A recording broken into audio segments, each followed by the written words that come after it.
தொடர்ந்து ஒரு அண்மை செய்தி வந்து கொண்டிருக்கிறது, அதனை பார்ப்போம்.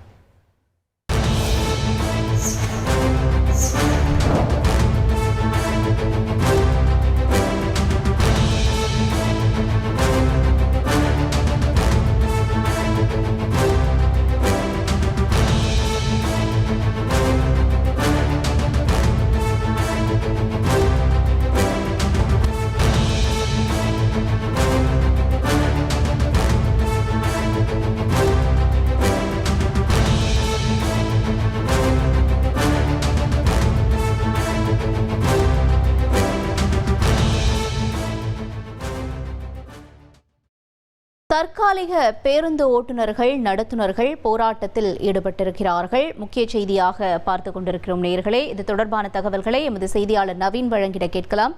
நவீன் வணக்கம். தற்பொழுது இவர்கள் வைக்கக்கூடிய கோரிக்கைகள் என்னவாக இருக்கிறது? இந்த போராட்டத்திற்கான காரணம் என்ன?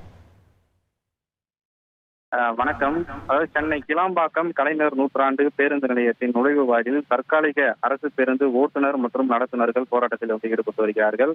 அதாவது சென்னை மாநகர பேருந்துகள்ல சுமார் 1000க்கும் மேற்பட்ட தற்காலிக அரசு பேருந்துகள்ல ஓட்டுநர் மற்றும் நடத்துனர்கள் பணிபுரிந்து வருகிறார்கள். கடந்த மாதம் தமிழக அரசு சார்பில் ஒரு அரசாணை வெளியிடப்பட்டிருந்தது.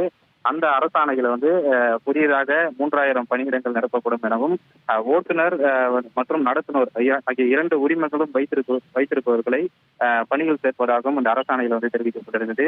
இதனால் தற்போது தற்காலிகமாக பணியாற்றி வரக்கூடிய ஓட்டுநர் மற்றும் நடத்துனர்கள் பாதிப்படைவார்கள் என கூறி தற்காலிக ஓட்டுநர் மற்றும் நடத்துனர்கள் தற்போது கிளாம்பாக்கம் பேருந்து நிலையத்தில் போராட்டத்தில் ஈடுபட்டு வருகிறார்கள். 1000க்கும் மேற்பட்ட தற்காலிக ஓட்டுநர்கள் பணியாற்றி வரக்கூடிய சூழ்நிலையில குறிப்பாக 50க்கும் மேற்பட்டோர் மட்டுமே தற்போது இந்த பேருந்து நிலையத்தின் நுழைவு வாயிலில் அமர்ந்து போராட்டத்தில் ஈடுபட்டிருக்கிறார்கள். அதாவது சென்னையில் உள்ள 33 பணி மனைகளிடமிருந்து தலா 2 பேர் வீதம் இந்த போராட்டத்தில் கலந்து கொண்டிருக்கிறார்கள். இதனால் சென்னை மாநகர பேருந்து சேவையில பெரிதளவு பாதிப்புகள் தற்போது வரை ஏற்படவில்லை. சம்பவ இடத்துல போலீசார் பேச்சுவார்த்தை நடத்தி வருகிறார்கள்.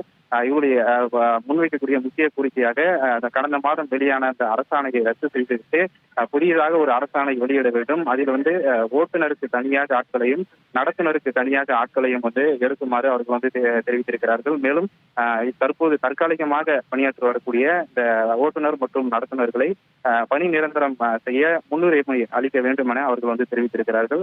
தற்போது சுமார் 1 மணி நேரத்திற்கு மேலாக இந்த போராட்டமானது இந்த பேருந்து நிலைய நுழைவாயில நடைபெற்று வருகிறது.